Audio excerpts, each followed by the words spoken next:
And you will not escape if you reject Christ. You will not.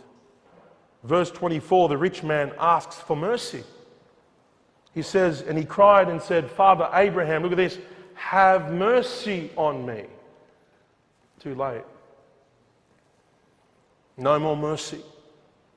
God's patience has ran out.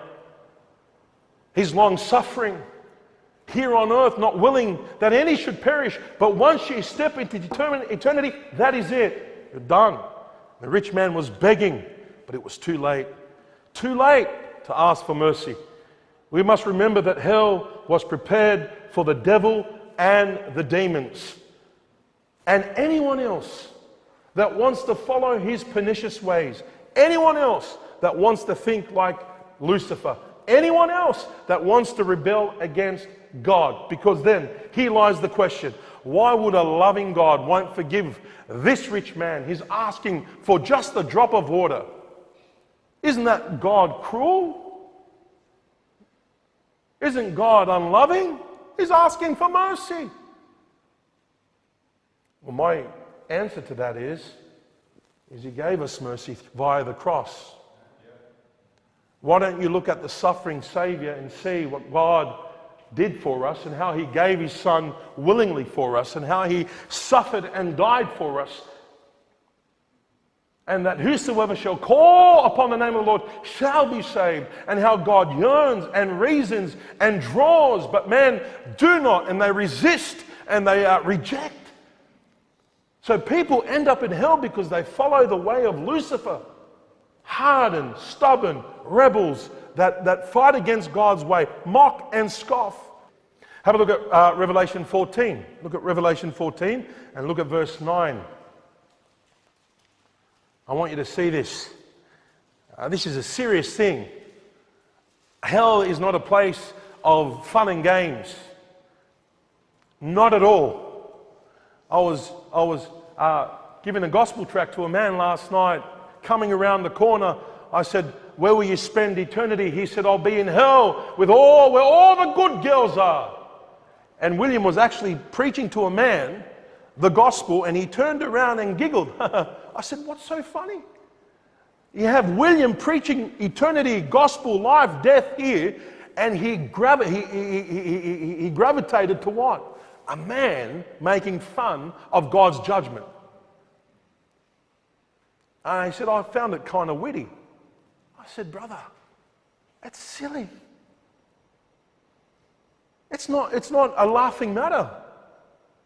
And eternity is going to determine that. And it's going to be too late, like it was for this rich man. Too late.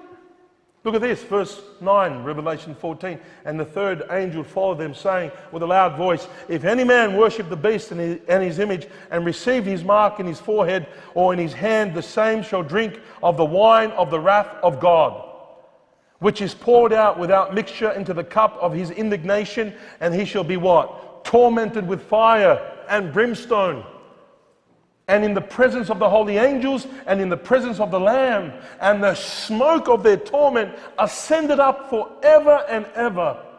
And they had no rest day or night, who worship the beast and his image, and whosoever receiveth the mark of his name. You know, when that day comes, when the Antichrist will issue the mark of the beast, it comes with it worship, and that worship is technically to Lucifer. We are seeing high influctuation of people following the occult and Lucifer and everything that is associated with Hollywood. We're seeing it in a very subtle way, and some Christians are even blinded to the fact. But listen, one day there will be a man standing up demanding worship like it was in the day of Nebuchadnezzar, but more fierce. And there are people in that day, they'll say no, like Shadrach, Meshach, and Abednego, and be willing to go in the fire and say, I won't take it. But those that do take it are Satan worshippers. You can't be in the middle. You're going to have to choose. You're either going to be a sheep or a goat. There's no middle ground. You can be raised up in a Christian home and hear the Bible thunder and pound and the plan of salvation over and over and again, and grow up to be an apostate, a God-hating heathen, and you'll pay for it. You will pay for it. God will judge you. To whom much is given, much is required. It's not fun and games. It's a serious thing. And eternity will declare it. All these people, Lucifer has people on a puppet with strings and trying to just control them with temptations. But you are responsible for yielding. You are responsible for eating. You are responsible for yielding. You're responsible. God doesn't make you do it, and the devil doesn't make you do it. You're responsible. I want you to see the unbelievers will be in hell in absolute agony. Have a look at Luke chapter 13, please.